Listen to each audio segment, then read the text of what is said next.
এমন বন্ধুকে আপনি বানাতে পেরেছেন, আপনি মরে যাওয়ার পর আপনার মৃত মুখটা দেখার জন্য দৌড় দিয়ে আসবে, আপনাকে নিজের হাতে গোসল দেবে, আপনাকে নিজে কাঁধের উপর ভর করে জানাজার মাঠে নিয়ে যাবে, নিজে জানাজার মাঠ থেকে কবরে পারে এনে হাত দিয়ে কবরে নামাবে।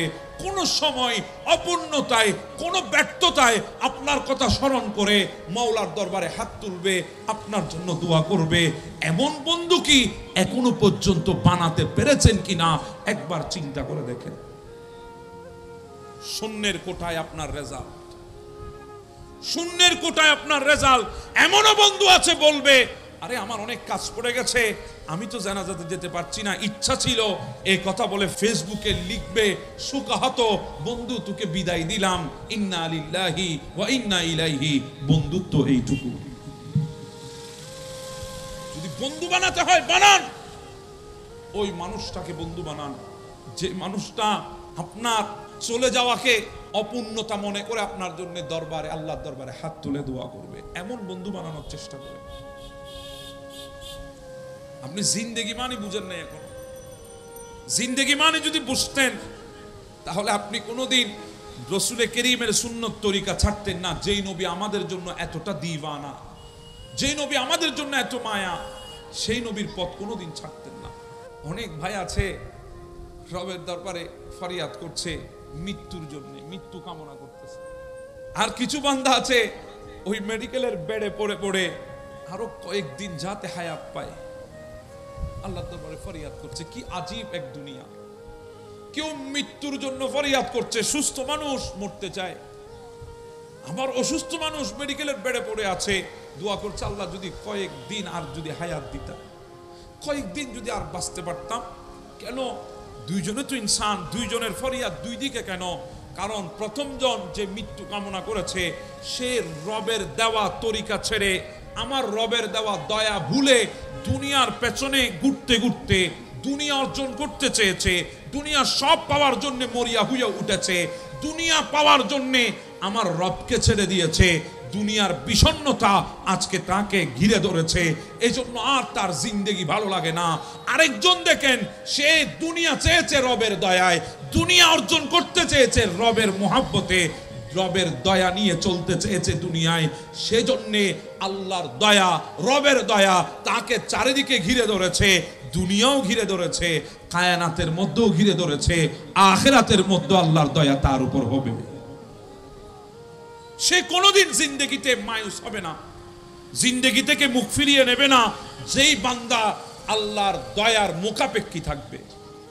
আজকে তো আমরা মালিকের দয়ার মুখাপেক্ষী, এজন্য বলেছিলাম জিন্দেগির দুই অর্থ, দয়া এবং দোয়া। এই দুইটার মধ্যে জিন্দেগি গড়েন, দেখবেন আপনার জিন্দেগি আল্লাহর রহমত আর দয়ায় ভরপুর হবে। যা আপনি অর্জন করার জন্য চিন্তা করেছেন ওগুলা এসে আপনাকে হাতছানি দিয়ে ডাকবে। এখন তো আমরা এগুলা পারি না।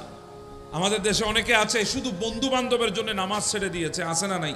বন্ধুর সাথে আড্ডা দিচ্ছে, মসজিদে আজান দিয়েছে, আপনি যদি নামাজ পড়তে যান বন্ধু বলে আর রাখ, টাইম তো অনেক আছে, পরে পড়তে পারবি। শুধু বন্ধুকে খুশি করার জন্য ইবাদত ছেড়ে দিয়েছে। অনেকে আছে দাড়ি রাখতে চায়, শুধু ফ্যামিলি বলেছে এত তাড়াতাড়ি দাড়ি রাখবা, বুড়া বুড়া লাগবে, কেমন কেমন লাগবে তোমাকে, তোমার বাবা রাখে নাই, তুমি এখন দাড়ি রাখবা, কেমন কেমন লাগে। বাস ফ্যামিলিকে খুশি করার জন্য আল্লাহর নবীর সুন্নত ছেড়ে দিয়েছে। একটা জিনিস কি জানেন, পৃথিবীতে মানুষকে খুশি করা সবচাইতে বড় কঠিন। মানুষকে কোনোদিন আপনি খুশি করতে পারবেন না। আপনার জিন্দেগি কাটিয়েছেন যে মানুষগুলোর জন্য, দেখবেন হালাত যদি পরিবর্তন হয় ওই মানুষগুলো আপনার সাথে পল্টি মারবে।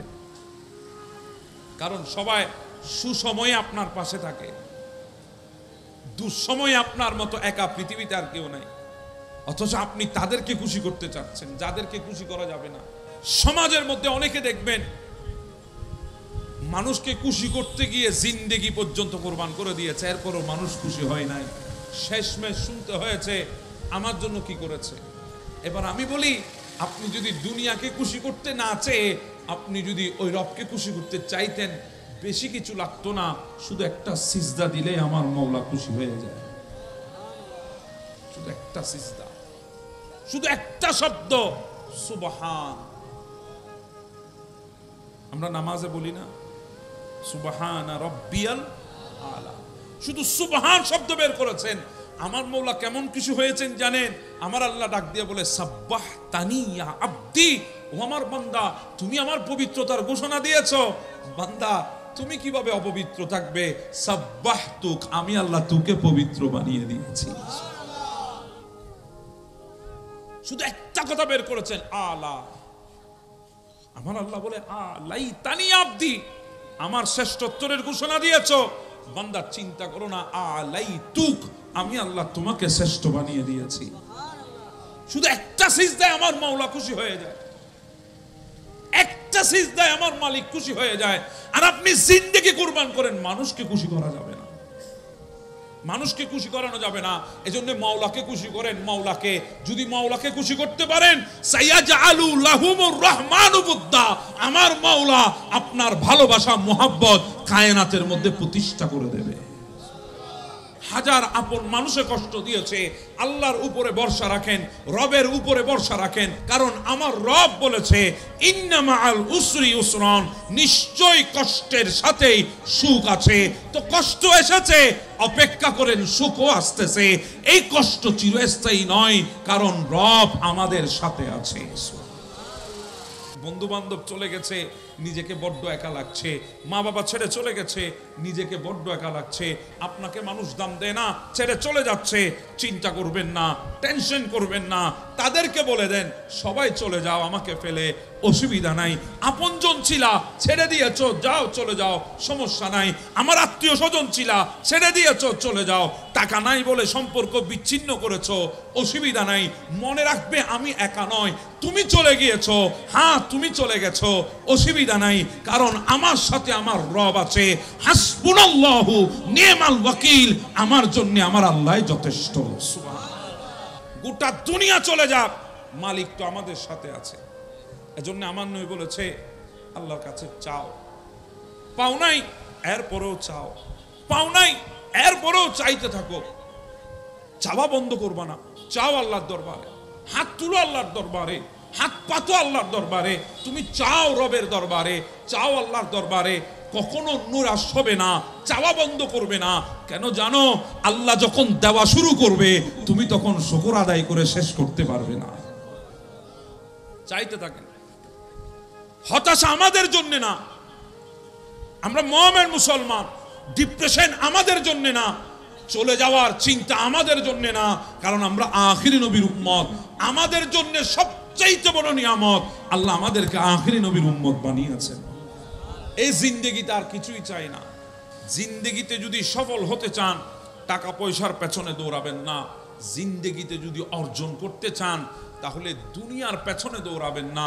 দুইটা জিনিসের পেছনে দৌড়ান, একটা আল্লাহর দয়া আর একটা মুরব্বীদের দোয়া। এই দুইটা যদি থাকে, তাহলে গোটা পৃথিবী আপনার হয়ে যাবে। আপনাকে পৃথিবী তালাশ করতে হবে না, দুনিয়া তালাশ করতে হবে না। পাখিরা পিঁপড়া খেয়ে বেঁচে থাকে, আর যখন পাখি মারা যায় তখন পিঁপড়াগুলো পাখিকে খেয়ে নেয়। একটা গাছ থেকে হাজার লক্ষাধিক দিয়াশালাইয়ের কাঠি তৈরি হয়, আর লক্ষাধিক গাছকে পুড়িয়ে দেওয়ার জন্য একটা দিয়াশালাইয়ের কাঠি যথেষ্ট। মনে রাখবেন, সময় পরিবর্তন হবে। আজকে আপনি নিজেকে শক্তিশালী মনে করছেন, মানুষকে কষ্ট দিচ্ছেন, মানুষকে কষ্ট দিয়েন না। সময় হয়তো এমন আসবে, সময়ের মধ্যে পরিবর্তন ঘটবে। সময় সব সময় এক সময়ে থাকে না। যাই দিন ভালো, আসে দিন কিন্তু খারাপ, মনে রাখবেন। এজন্য আপনি সামনের দিন চিন্তা করে চলবেন। একটা কথাও তো আছে, আপনি যত স্পিড একটা দোলনাকে আপনি ধাক্কা দিবেন, যত স্পিডে যত শক্তিতে আপনি ধাক্কা দিয়েছেন দোলনাকে, মনে রাখবেন দোলনাটা তত স্পিড আপনার দিকে আসবে। আপনাকে সতর্ক থাকতে হবে। ধাক্কা দেওয়ার সময়ে সতর্ক থাকবেন, আসার সময়ে সতর্ক থাকবেন। যদি একটু সতর্কতা অবলম্বন না করে আপনি বেখবর হয়ে যান, অসতর্কতা যদি আপনার ভেতরে চলে আসে, ক্ষমতা পেয়েছেন বলে, দুনিয়া পেয়েছেন বলে যদি আপনি সতর্ক না থাকেন আগামী দিনের জন্য, তাহলে মনে রাখবেন আল্লাহর গজব কঠিন হয়ে আসতেছে। আজকে আমরা দুনিয়ার বুকে আছি, আমাদেরকে আল্লাহ এত বড় নবী দান করেছেন। আল্লাহ, আমি মনে মনে চিন্তা করি, যদি এত বড় নবী যদি আল্লাহ আমাদেরকে দান না করতেন, আমাদের মতো বদনসিবের কি হতো, আমাদের মতো বদকারের কি হতো, কি অবস্থা আমাদের হতো, আমি চিন্তা করে পাই না। দুনিয়ার বুকে আদম থেকে ঈসা অনেক নবী এসেছে। এখানে উলামা বসে আছে, জিজ্ঞাসা করে। আমি একজন নবীর কথা বলি, হযরত লূত আলাইহিস সালাম। কত বড় নবী! ইব্রাহিম আলাইহিস সালামের ভাতিজা হযরত লূত আলাইহিস সালাম। সাদ্দুম এবং আমুরা কওম উনার উম্মত ছিল, সাদ্দুম এবং আমুরাবাসী।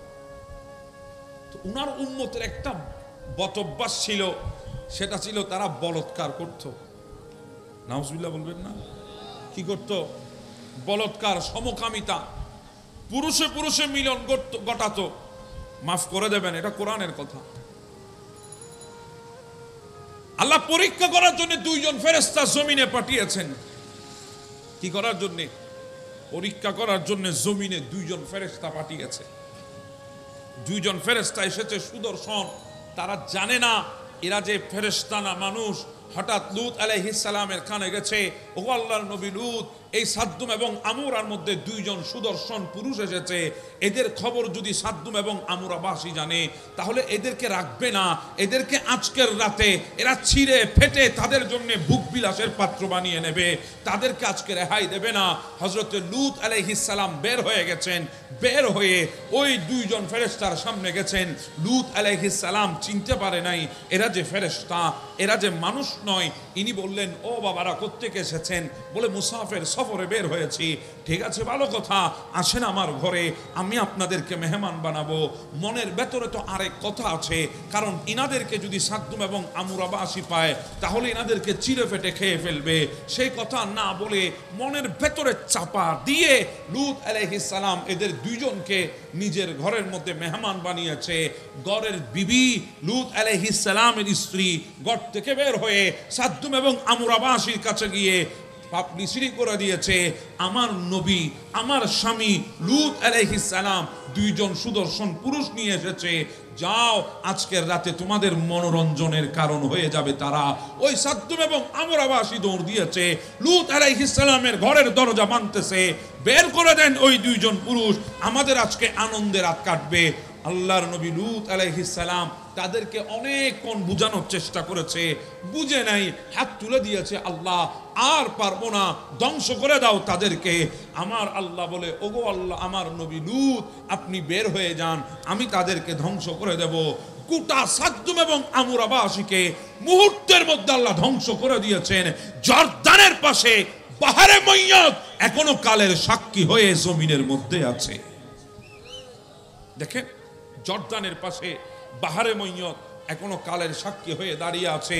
আল্লাহর নবী লূত বদদুয়া করেছেন নিজের উম্মতের জন্যে, কওমের জন্যে। আর তার পাশাপাশি যদি আমার নবীকে দেখেন, আমার নবী গিয়েছে তায়েফে, ছোট ছোট পাথর আমার নবীকে মেরেছে, পাথরগুলা গেঁথে গেছে। আমার নবী যখন পাথর তুলতে যায়, ওই পাথর তোলার পরে হুলকি দিয়ে রক্ত বের হয়েছে। আমার নবী হাঁটতেছে, আমার নবীর কদমের কাঁটা ফোটানোর জন্য কাঁটা বিছিয়ে দিয়েছে, নবীর কদমে কাঁটা লেগেছে, আমার নবীর কদমে মোবারক থেকে রক্ত মোবারক ঝরেছে। আমার নবী কষ্ট পেয়েছে, এরপরও বদদুয়া করেন নাই। আমার নবী হাঁটতেছেন কদম রেখে, বিরাট পাথর নবীর কদমে ফেলেছেন। আমার নবীর একটা কদম থেতলায় গেছে, আঘাত প্রাপ্ত হয়েছে, রক্ত বের হয়েছে। নবী কদম মোবারক বটে নিয়েছেন, এক পায়ের উপরে দাঁড়ানো ছিলেন, ওই পায়ের উপরে আঘাত করেছে, ওই কদমটাও বটে নিয়েছে। হাঁটু গেড়ে জমিনের মধ্যে আমার নবী বসে গেছেন। ওই তায়েফবাসীরা মেহেরবানি দেখাই নাই, মমতা দেখাই নাই, মায়া দেখাই নাই। আমার নবীর জামার কলার ধরে একবার উপরে তুলেছে, আবার জমিনের মধ্যে আছাড় দিয়েছে। আমার নবীর কষ্ট লেগেছে, জিবরিল দৌড় দিয়ে চলে এসেছে, ইয়া রাসূলুল্লাহ হুকুম দেন, দুই পাহাড়কে টেনে নেব, এই তায়েফবাসীকে মুহূর্তে ধ্বংস করে দেব। আমার নবী বলে, জিবরিল থাম থাম, হাত তুলে দিয়েছে, রব্বানা গফির লিকওমি, আয় আল্লাহ আমার কওম, আমার উম্মত তায়েফবাসী আমাকে চেনে নাই, আমাকে চেনে নাই, না বুঝে করেছে, আল্লাহ তুমি মাফ করে দাও, ক্ষমা করে দাও। সুবহানাল্লাহ। নবী কষ্ট পেয়েছে, নবী বলছে রব্বানা গফির লিকাউমি, আল্লাহ মাফ করে দাও আমার কওমকে। আল্লাহ বুঝে নাই লূত আলাইহিস সালাম বদদুয়া করেছেন সহ্য করতে না পেরে, আমার নবীকে কষ্ট দেওয়ার পরেও তায়েফবাসী দোয়া করেছেন তায়েফবাসীর জন্য। এত বড় মায়ার নবী আল্লাহ আমাদেরকে দান করেছেন, এত বড় মায়ার নবী আল্লাহ আমাদেরকে দিয়েছেন।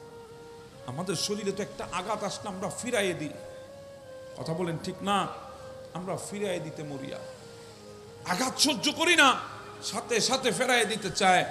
কিন্তু জিব্রিল এসে বলছে আসলে আমাকে বলেন, 2 তায়েফের পাহাড়কে টান দেব, ওই তায়েফের মানচিত্র থেকে তায়েফকে মুছে দেব, বলেন। আমার নয় বলেন না তুই থাম জিব্রিল, তুই থাম, এমনটা করিস না, এরা আমাকে চিনে নাই, এরা আমাকে জানে না, আমাকে বুঝে নাই, কষ্ট দিয়েছে, আমি তাদের জন্য বদদুয়া কিভাবে করব? আমি নবী এসেছি তাদেরকে জাহান্নাম থেকে জান্নাতে নিয়ে যাওয়ার জন্য। কত বড় মায়ার নবী আপনি চিন্তা করেন। আর আমরা কি করতেছি সেই নবীর জন্য? অথচ জমিনে এমনও নবীর সাহাবী ছিলেন নবীর প্রেমে জিন্দেগি কাটিয়েছে। হুনাইনের যুদ্ধ থেকে আমার নবী যখন আসছিলেন, তখন আবু মাহজুরা ইনার সমবয়সী 10-12 জন মিলে, কারণ ইনি তখন মুসলমান হয় নাই, আমার নবীকে বেশি অপছন্দ করতেন, নবীর সঙ্গী সাথীকে অপছন্দ করতেন। ইনার বয়সী 10-12 জন মিলে যখন শুনেছেন আমার নবী হুনাইনের যুদ্ধ থেকে এসেছেন, একটা মক্কার পাশে হিজরাইন নামে একটা জায়গায় আমার নবী আরাম করতেছেন, তখন তারা আমার নবীর সঙ্গী সাথীদেরকে ভেঙানোর জন্য তারা উপস্থিত, বন্ধু বান্ধব মিলে। আমার নবী যখন আজানের ওয়াক্ত হলো, সাহাবী আজান দিচ্ছে, তারা সবাই মিলে আজানকে ভেঙানো শুরু করেছে। যখন আজানকে ভেঙাচ্ছে, আমার নবী লক্ষ্য করেছেন তাদের দিকে, তাদের শব্দগুলো আমার নবীর কান পর্যন্ত আসে। আমার নবী সাহাবীদেরকে বলে যাও তাদেরকে ডেকে আনো আমার কাছে, আমি একটু কথা বলি তাদের সাথে। ডেকে আনা হলো। আমরা হলে তো ধমক দিতাম, হেই ভেঙাস কেন তুই, থাপড়াই দিতাম। আমার নবী বলে মাশাআল্লাহ, তোমরা তো অনেক সুন্দর করে আজান দিতে জানো, সুবহানাল্লাহ। দেখি তো যেভাবে দিচ্ছিলা আমার সাহাবীকে অনুসরণ করে সেভাবে একবার দাও। এক একজন আজান দিচ্ছে, আমার নবী শুনতেছেন। শেষের বেলায় আবু মাহজুরা ইনি আজান দিলেন, আমার নবী খুশি হলেন। আমার নবী আবু মাহজুরার সিনার মধ্যে হাত বুলালেন, মাথার মধ্যে আমার নবী হাত বুলিয়ে দিয়েছেন মাথার উপরে। আবু মাহজুরা বলে নবীর মাথার হাত মুবারক মাথার চুলের উপর যাচ্ছে, নবীর হাত মুবারক আমার সিনার উপরে যাচ্ছে, কিন্তু আমার সমস্ত কিছু পরিবর্তন হয়ে যাচ্ছে। আমি অনুভব করতেছি আমার হৃদয় পরিবর্তন হচ্ছে, আমি অনুভব করতেছি আমার মাথার ভেতরে যত ধরনের নবীর ব্যাপারে বিশ্রী চিন্তাধারা ছিল সেগুলা পরিবর্তন হয়ে গেছে। কেন জানি নবীর প্রতি আমার মায়া জন্মাতে লাগলো। আমার নবী বলেন আবু মাহজুরা, তুমি যদি চাও কলমা পড়তে পারো। আবু মাহজুরা বলে আমি তো এটার অপেক্ষা করছিলাম এতক্ষণ, দিল তো পরিবর্তন হয়ে গেছে, কলমাও পড়ে নিয়েছি। আমার নবী বলে মাহজুরা যাও এবার মক্কায় চলে যাও, মক্কায় খানায়ে কাবা, তুমি আজান দিবা, তুমি আজান দিবা, তুমি আজান দিবা, তোমার আজানের শব্দ আমার ভালো লেগেছে। আবু মাহজুরা ইন্তেকাল পর্যন্ত তিনি মক্কা শরীফের খানায়ে কাবার মধ্যে আজান দিয়েছেন। চুলগুলো লম্বা হতে হতে মেয়েদের মতো হয়ে গেছে, হাঁটুর নিচে চলে গেছে। জিজ্ঞাসা করা হয়েছিল, ও আবু মাহজুরা চুল কাটো না কেন, অনেক লম্বা হয়ে গেছে। বলে কিভাবে কাটবো, এই চুলের মধ্যে রহমতুল্লাহ আলামিনের হাত মুবারক লেগেছে। এগুলো আমার নবীর হাত মুবারকের ছোঁয়া, আমি জিন্দেগি কুরবান করব, এগুলো আমি জিন্দেগিতে কোনোদিন কাটবো না।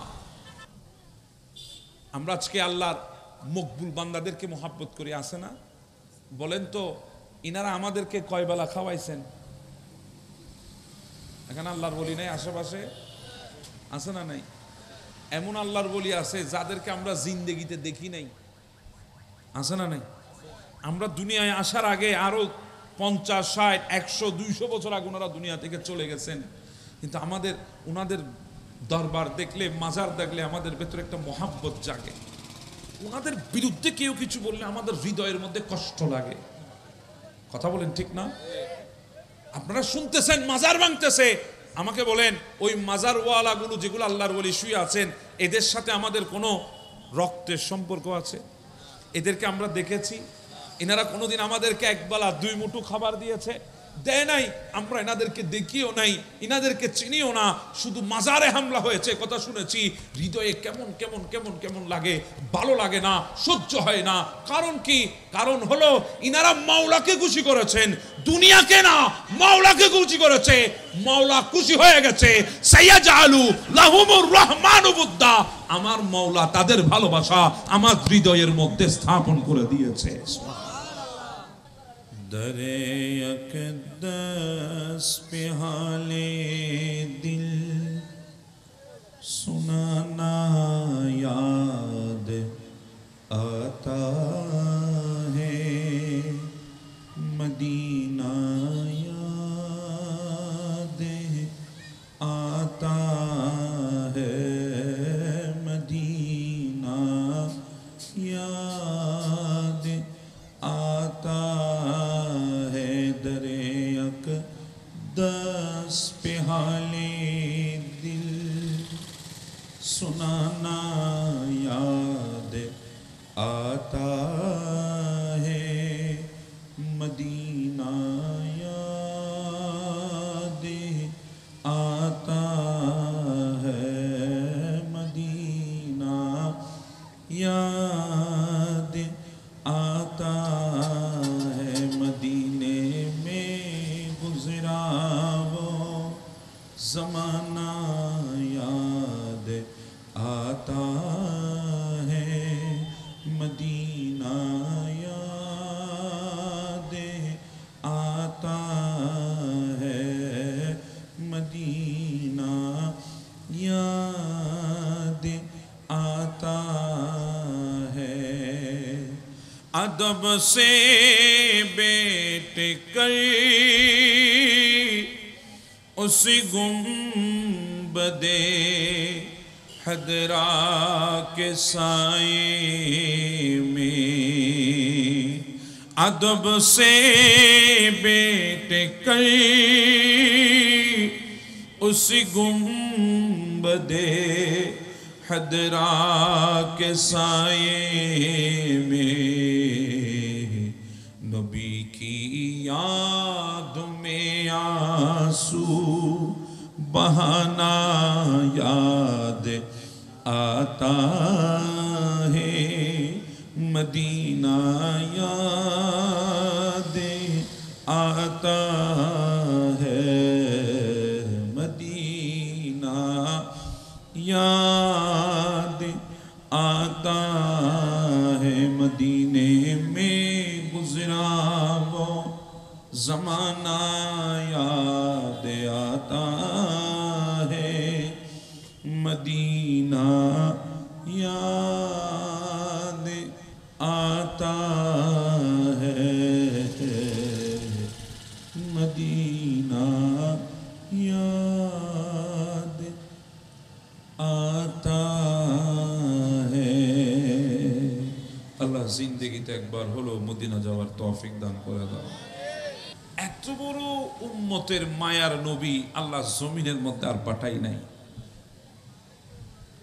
এজন্য আল্লাহ বলছেন আজিজুন হারিসুন আলাইহিম মা আনিতুম হারিস। সুবহানাল্লাহ বলবেন না?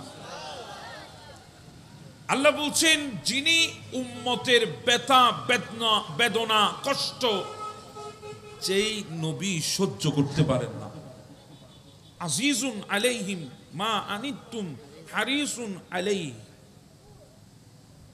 যিনি উম্মতের বিন্দু পরিমাণ কষ্ট যিনি সহ্য করতে পারেন না, যিনি হামেশায় উম্মতের জন্য ব্যাকুল।